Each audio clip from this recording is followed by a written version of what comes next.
एक ब्राह्मण था। वे बहुत गरीब था और पूजा पाठ करके अपना घर चलाता था। उसके पास पहनने के लिए अच्छे कपड़े भी नहीं थे। एक बार एक यजमान के ब्राह्मण की दरिद्रता देखकर उसे दान में 2 बछड़े दे दिए।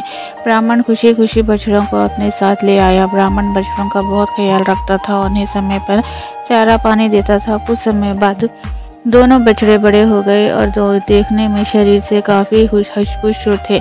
एक दिन एक चोर की नज़र उन बछड़ों पर पड़ी। चोर ने सोचा, क्यों ना इन बछड़ों को चुरा लूं।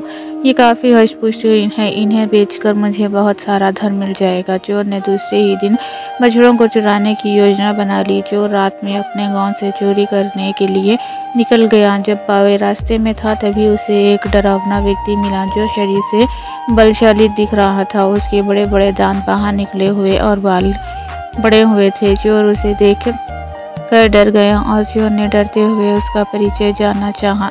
राक्षस ने बतलाया कि वे ब्रह्मराक्षस है। ब्रह्मराक्षस ने चोर से उसका परिचय पूछा और जानना चाहा कि इतनी रात में वे कहाँ जा रहा है। चोर ने बतलाया कि वे एक चोर है और ब्राह्मण के यहाँ बछड़ों की चोरी करने जा रहा है। चोर की बात सुनकर राक्षस बोला, मुझे भी अपने साथ रखा लो, मैंने कई दिनों से खाना नहीं खाया है। मैं उस ब्राह्मण को खाकर अपना पेट भर लूँगा और तुम वहाँ बछड़े चुरा लेना। अगर तुम ऐसा नहीं करते तो मैं तुम्हें खा लूँगा।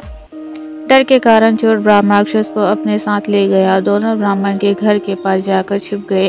तभी राक्षस ब्राह्मण को खाने के लिए जाने लगा। उसे जाता हुआ देखकर चोर ने उसे रोका और कहा, तुम इस प्रकार जल्दबाजी करोगे तो ब्राह्मण जाग जाएगा और मैं बछड़े नहीं चुरा पाऊंगा। इसीलिए पहले मुझे बछड़े चुरा लेने दो, फिर तुम जाकर ब्राह्मण को खा लेना।